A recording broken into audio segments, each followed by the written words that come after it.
Okay, yesterday I was explaining about types of capital gain. There are mainly two types of capital gain. One is short-term capital gain, another is long-term capital gain. Short-term capital gain is the first, second is long-term capital gain. What is short-term capital gain and what is long-term capital gain?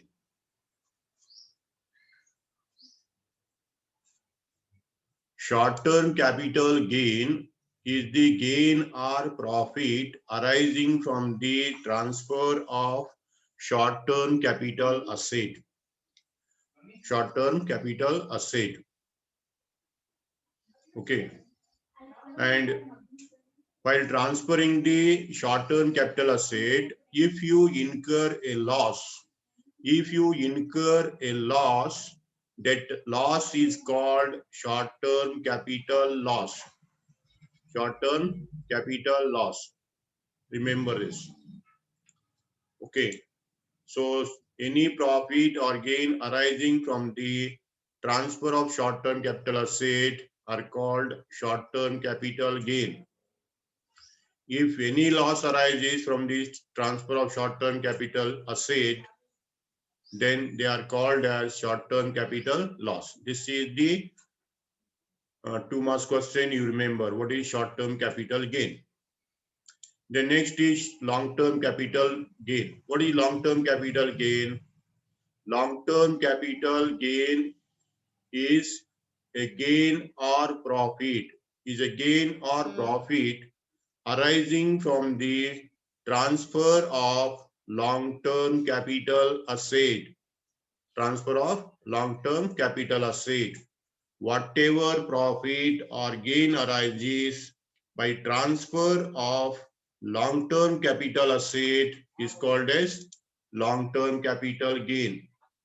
In this case also, if you incur a loss in transfer of long-term capital asset, if there is a loss in transfer of capital asset, that is called as long-term capital loss. Long-term capital loss.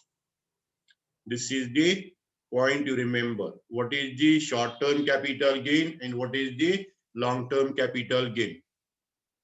And in the previous class, I explained what is the long-term capital asset and short-term capital asset, how to find the long-term and short-term capital assets. What are the norms to be followed for the consideration of long-term capital asset and short-term capital asset. For your convenience, I'll give you one table regarding short-term capital asset and long-term capital asset. Okay, this is the table you remember. First column asset, second column long-term capital asset, short-term capital asset. Which is short-term and which is long-term. With the help of this table, you come to know which is long-term capital asset and which is short-term capital asset. Okay. Listed security, units of UTI, units of equity oriented fund, zero coupon bonds, and unlisted shares. These are the 5 assets. That means investment. These are all investments. Listed shares means, listed security means these are the securities which are listed in this price list of the stock exchange, recognized stock exchange. If the price of the security is listed in the price list of the recognized stock exchange, that security is called as listed security. Okay. Then units of UTI. Units of UTI is the small saving scheme. Small saving scheme. In the units you have to invest. Okay. Units of equity oriented fund. Equity oriented fund means this is central government or state government or any government organization. Equity oriented fund. Zero coupon bonds. Zero coupon bonds is also a investment scheme. Then unlisted shares. First is listed security, all listed security. And fifth item is unlisted shares. Unlisted share means these are the shares of the joint stock company which are not listed in the price list of any recognized stock exchange. If the share prices are not recorded in the price list of the any stock recognized stock exchange, that is called as unlisted. Unlisted. Unlisted shares. These 5 items, if you are having these 5 items and transfer these 5 items, by transfer of these 5 assets, whatever gain arises, that may be short term or long term. Okay, if these assets are held for a period not more than 12 months, if these assets are held for 12 months or less than 12 months. Wait.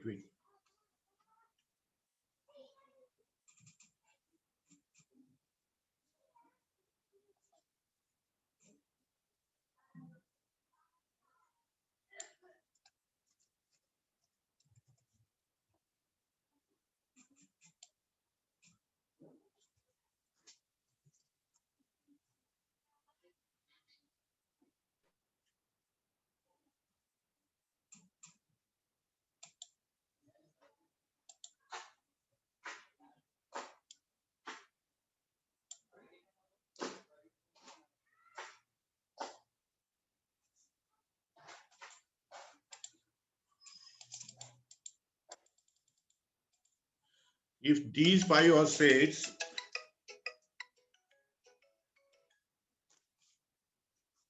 if these 5 investments are held for more than 12 months, held for more than 12 months, that is called as long term. That is called as long term. And held for not more than 12 months. Not more than 12 months means 12 months or less than 12 months. If you are having these securities for 12 months or less than 12 months, then that is called as short term. Remember this. Okay. If you are having these assets from the date of acquisition to date of transfer, the period is considered as period of transfer. Okay. If that is more than 12 months, that is considered as long term. If that period is less than 12 months or 12 months, you call as a short term.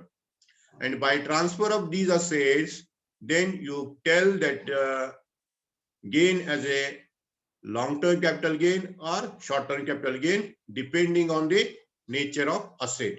If the asset is long-term, then gain is long-term. If the asset is short-term, gain is short-term gain. This is the point. These are the 5 assets. Then sixth asset is immovable property. Immovable property means the asset which cannot be taken from one place to another place. Immovable property means mainly land, building, or both. Land and building both, or separately land. A land separated and building. Building is always attached with the land. Remember this point. Okay. Land, building, or both. This is the immovable asset. If the land is acquired and transferred, or building is acquired or transferred, land and building both acquired and transferred, then if that land or building or immovable property is held for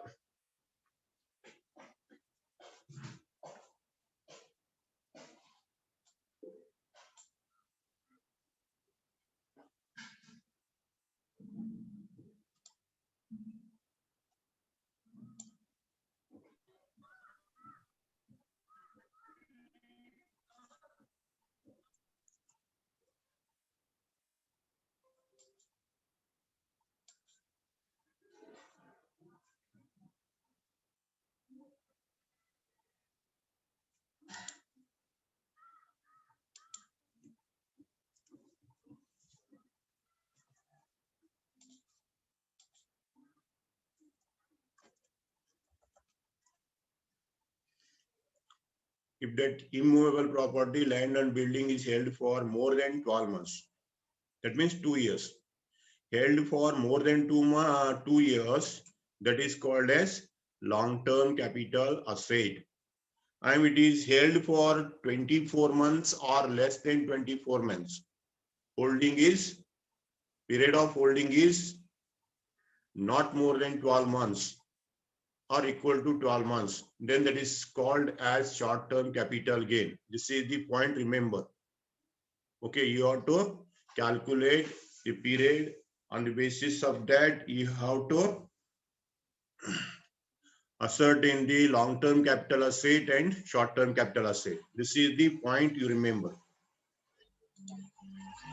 Okay, regarding movable asset. Seventh is units of debt-oriented fund, unlisted securities. All unlisted securities except shares. Unlisted share is taken in the first category. And other all unlisted securities you have to take under the head number 8. Seventh number is investment, 8th number is also investment, and any other asset. 9th is any other asset. All the remaining assets. It may be goodwill. Other asset means goodwill, patent, copyright, okay, furniture, jewelry.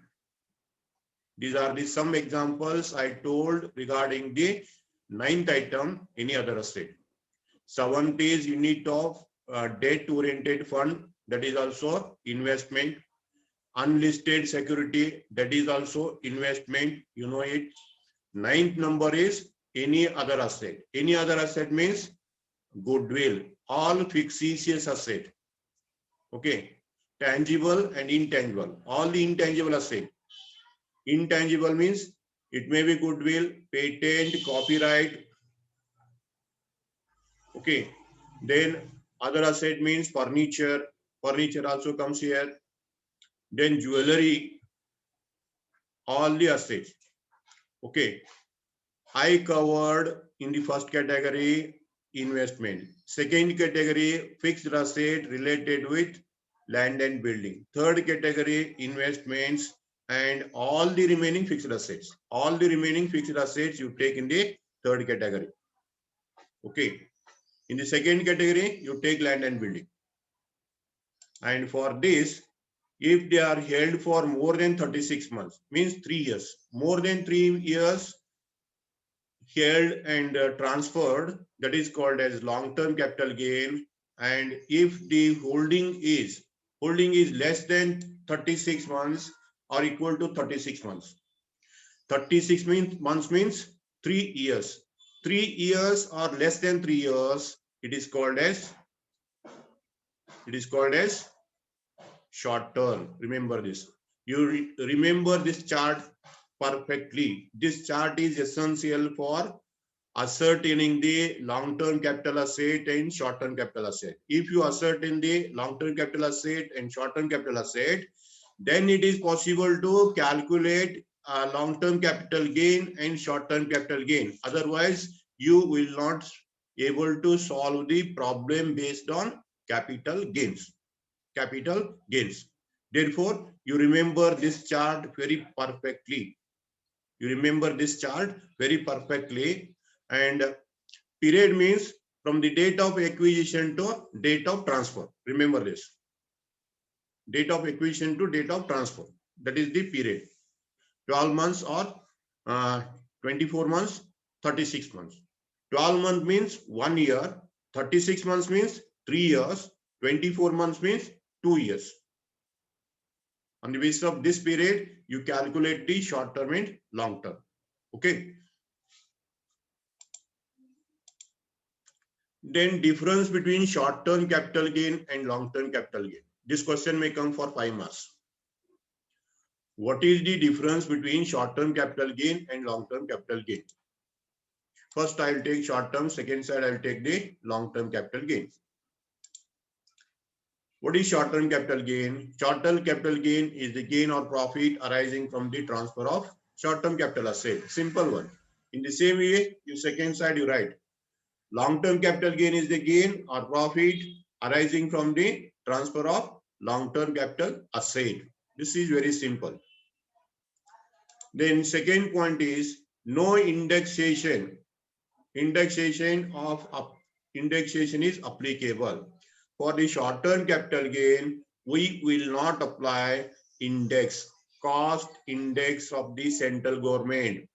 Cost index of the central government is not applicable to short-term capital gain. Remember this. And cost index of the central government is applicable to long-term capital gain, except in case of bonds and debentures. Except the bonds and debentures, for all the long-term capital asset, cost index of the central government is applicable in calculation of capital gain. This is the second distinction point. And third distinction point is it is taxable at progressive rate of income tax. Short-term capital gain is taxable according to progressive. If the income is more, you have to pay more tax. Income is less, you have to pay less tax. Progressive rate of tax is applicable for the short-term capital gain, and flat rate of tax is applicable to the long-term capital gain. You remember this. 20% or 10% in case of listed securities. According to the present rates, you have to apply. Flat rate is applicable to long-term capital gain, and progressive rate of tax is applicable to short-term capital gain. This is the point you remember. And next is the exemptions related with the short-term capital gain are 54B, 54D, and 54G. There are three deductions applicable. Okay, there are three deductions applicable or exemptions applicable to short-term capital gain. That is under section 54B, 54D, and 54G. Only three are applicable. And for the long-term capital gain, exemptions applicable are from 54 to 54H. All the exemptions related with the capital gain. All the exemptions are explained. All the exemptions are explained under section 54 to 54H. 54 to 54H. And all that exemptions are applicable to long-term capital gain. For short term, only three sections are applicable, and all the exemptions sections are applicable to long-term capital gain. You remember these four distinction points in connection with the short-term capital gain and long-term capital gain. Okay. Then I'll give you how to calculate the short-term capital gain. Specimen for computation of short-term capital gain. First, you have to find out the asset. Find the asset as short-term or long-term. You have to ascertain the nature of the asset, whether the asset transferred is short-term or long-term. You ascertain it, then calculate the gain. That gain may be short-term capital gain or long-term capital gain. By transfer of short-term capital asset, short-term capital gain arises. By transfer of long-term capital asset, long-term capital gain arises. Okay. For this purpose, you have to find the nature of asset. Okay. So this is the specimen of short-term capital gain calculation. How to calculate short-term capital gain? It is very simple. Capital gain is the very easy chapter. It is a very easy chapter, and you have to remember certain rules and regulations regarding this. So first column is particular, and you make two amount columns. One particular, two amount columns. Then first you take the full value of consideration. Full value of consideration means sale value of asset. Whatever asset is there, that is short-term capital asset. Remember that. you take the short-term capital asset sale value. Okay, you take the full value of consideration. Full value of consideration means sale value. You take the sale value of the asset, then less expenses incurred at the time of sale. Whatever expenses you incur at the time of sale, you deduct it. First, you take the amount received from the purchaser, that is called as full value of consideration, sale price. In the sale price, you deduct the expenses incurred on selling that asset. For example, building sold. Building sold for rupees 1 lakh and expenses incurred 1,000 for selling expenses. So you deduct the expenses incurred on sale.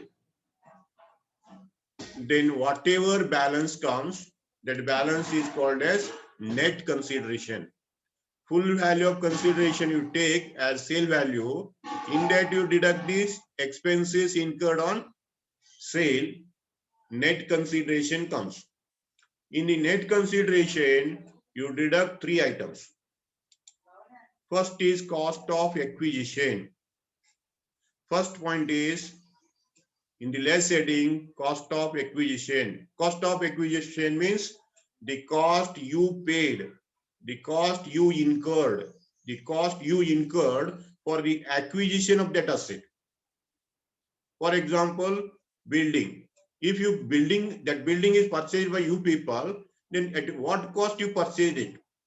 That is called as cost of acquisition. If the shares are there, then what is the price paid by you people for the purchase of share? That is called as cost of acquisition. First point, you take cost of acquisition, the price paid by you for purchase of that asset. In the sale value, first important aspect is cost of acquisition. First cost of acquisition you take. Then second is cost of improvement. Whatever expenses you incurred for improving that asset. For example, building is there. Okay. You purchased the building for rupees 10 lakh and make the renovation by spending rupees 2 lakh. That 2 lakh rupees called as improvement cost. Okay. Whatever expenses you incur on that asset for improving or increasing the value of asset, that is called as cost of improvement. Building purchased is called as cost of acquisition, and renovation expenses incurred is called as cost of improvement. Whatever cost of improvement made, you take that cost of improvement. Okay, second point. Third point is advance received and returned. Whatever advance received and returned from the previous. Okay, third point. You take the total of these 3 to the outer column, and in the outer column you deduct whatever balance comes. Whatever balance comes is called as gross short-term capital gain. STCG means short-term capital gain. Gross. Okay. This is the gross capital gain. Then in that gain, less exemption under section 54B, 54D, 54G. If the available information is there relating to these sections, you deduct the exemption amount. Exemption amount I will discuss in the next class. I will discuss regarding these exemptions in the next class. Okay. So you deduct the exemptions, whatever balance remains. Whatever balance remains, that is called as short-term capital gain. Short-term capital gain. Okay. This is very simple. ಎಷ್ಟಕ್ಕೆ ಮಾರಾಟ ಮಾಡಿದ್ರೆ ಅದನ್ನ ತಗೋರಿ, ಮಾರಾಟ ಮಾಡಿದ amount full value of consideration ಅಂತೀವಿ. ಅತ್ರ ಯಾವ್ದು ಕಳೀರಿ, ಮಾರಾಟ ಮಾಡ್ಲಿಕ್ಕೆ ಬಂದಿರತಕ್ಕಂತ ಖರ್ಚುಗಳು, ಸೆಲ್ಲಿಂಗ್ ಎಕ್ಸ್ಪೆನ್ಸ್ ಏನಾರ ಬಂದಿರ್ತಾವ, ಅವನ್ ಕಳೀರಿ, ನೆಟ್ ಕನ್ಸಿಡರೇಷನ್ ಬರ್ತೈತಿ. ಅತ್ರ 3 ಐಟಮ್ ಕಳಿಬೇಕು. ಒಂದನೇದು ಯಾವ್ದು cost of acquisition. Cost of acquisition ಯಾವುದು, ಏನ್ ಮಾರಿದಿರಲ್ಲ ಆ ಮಾರಿದ್ದನ್ನ ನೀವ್ ಎಷ್ಟು ಕೊಟ್ಟು ತಗೊಂಡಿದ್ರಿ, ಹೌದಾ, ನೀವ್ ಎಷ್ಟು ಕೊಟ್ಟು ತಗೊಂಡಿದ್ರಿ ಅದೇ cost of acquisition. In improvement cost ಅಂದ್ರೆ ಏನದ, ಅದರ ಮೌಲ್ಯವನ್ನು ಹೆಚ್ಚು ಮಾಡ್ಲಿಕ್ಕೆ ನೀವೇನಾದ್ರೂ ಮತ್ತೆ ಖರ್ಚು ಮಾಡಿದ್ರಿ ಅಂದ್ರೆ ಮೌಲ್ಯವನ್ನು ಹೆಚ್ಚು ಮಾಡ್ಲಿಕ್ಕೆ ಏನ್ ಖರ್ಚು ಮಾಡಿರ್ತಿರೋದು ಕಾಸ್ಟ್ ಆಫ್ ಇಂಪ್ರೂವ್ಮೆಂಟ್. ಎರಡನೇದು. ಮೂರನೇದು ಅಡ್ವಾನ್ಸ್ ರಿಸೀವ್ಡ್. ಈಗಾಗಲೇ ಏನೋ ಬೇರೆ ಅಡ್ವಾನ್ಸ್ ಯಾವ್ದು ಏನೋ ತಗೊಂಡಿದ್ರಿ ಅಂದ್ರ ಅದನ್ನ ಕಳೀರಿ ಅಂತ ಹೇಳ್ತೀವಿ. ಅಡ್ವಾನ್ಸ್ ರಿಸೀವ್ಡ್ ಅಂಡ್ ರಿಟರ್ನ್, ಈ ಮೂರು ಐಟಮ್ ಕೂಡಿಸಿ ಔಟರ್ ಕಳೀರಿ. ಕಳೆದ್ರೆ ಗ್ರಾಸ್ ಕ್ಯಾಪಿಟಲ್ ಗೇನ್ ಬರ್ತೈತಿ. ಆ ಗ್ರಾಸ್ ಕ್ಯಾಪಿಟಲ್ ಗೇನ್ ದಾಗ ಎಕ್ಸಂಪ್ಷನ್ ತೆಗಿರಿ, capital gain barte, short term capital gain. This is the way of calculating short term capital gain. Okay, then cost of acquisition inka helidna. What is cost of acquisition? Cost of acquisition of an asset is the value for which the asset was acquired by the assessee. Cost of acquisition means it is the value of asset for which asset was acquired by the assessee. It means the price paid by the assessee for the purchase of asset. The price paid for purchase of asset and expenses incurred at the time of purchase of that asset is called as cost of acquisition. ಯಾವುದು, ನೀವು ಆ asset ಅನ್ನ ಕೊಂಡು ತಗೊಳ್ಳಿಕ್ಕೆ ಎಷ್ಟು ಖರ್ಚು ಮಾಡಿದ್ರಿ ಅದೇ cost of acquisition. Okay, so cost of acquisition is the value for which it is acquired or purchased. This is the cost of acquisition. Then remember, if the asset is purchased before 1/4/2001, you change the date. I'll change the date. Wait. 1/4.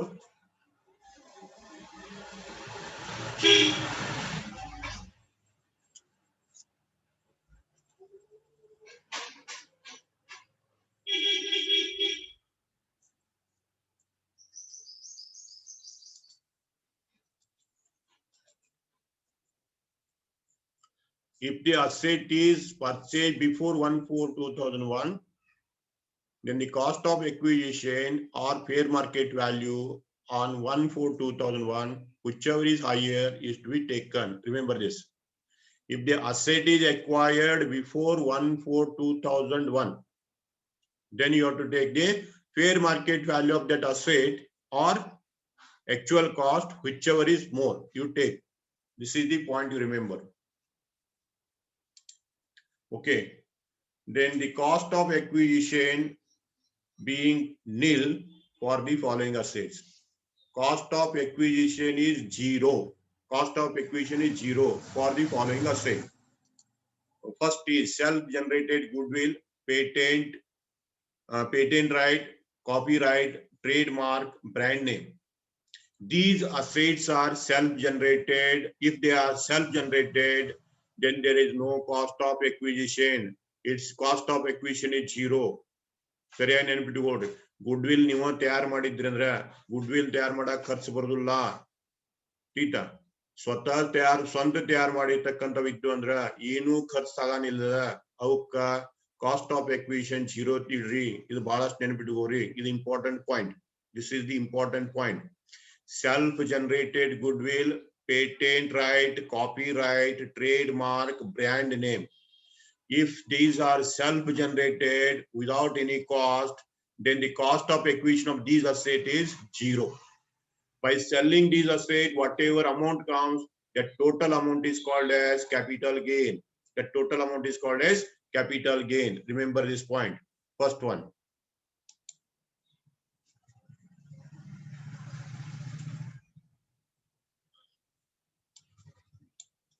Then second is tenancy rights. If you are having the tenancy rights without having any cost, tenancy right you are having on any asset without any cost. If you sell that tenancy right to some other person, all the amount sale value is the capital gain, and there is no cost of acquisition. Remember these 2 points. These are the 2 points. In these 2 points, cost of acquisition is zero. Remember this. Cost of acquisition is zero. Illi cost of acquisition ಏನು ಬರೋಲ್ಲ. ಎಟ್ sale ಇರ್ತದೆ ಅದೆಲ್ಲ capital gain. Okay. The next is cost of improvement. What is cost of improvement?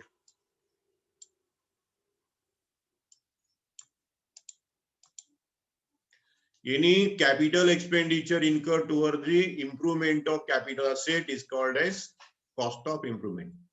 To improve the asset, to increase the value of capital asset, if you make certain expenditure for the purpose of improving the value of the asset or increasing the asset, whatever expenses you incur, that expense is called as cost of improvement. Remember this. Any expenditure incurred to increase the value of capital asset is called as cost of improvement. And remember this note. The cost of improvement incurred prior to 1/4/1981, not 1/4/1981, it is 1/4/2001. You remember this date.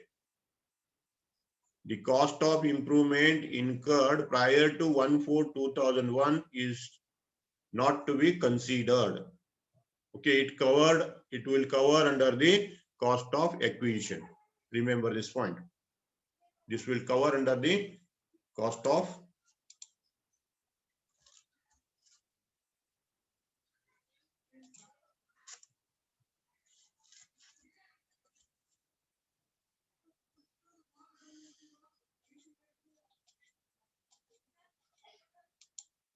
okay. If the asset is improved, prior to 1/4/2001 and its improvement cost is not considered. You ignore the improvement cost. You don't take for calculation. Remember this point.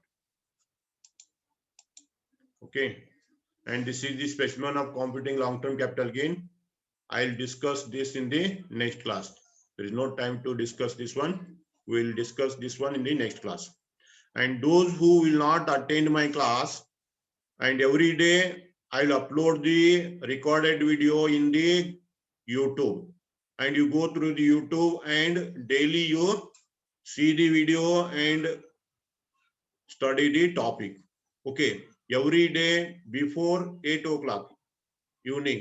Before 8 o'clock evening, I upload the video to the YouTube channel, and I already given the YouTube link in the group. You open the YouTube link and go through the recorded video. Those who will not attend the class, and I'll check it every day. And attendance is compulsory. Attendance is compulsory. If you will not attend the class, that is left to you people. The action or reactions or whatever consequences are there, I don't know. Okay. So my dear friends, you remember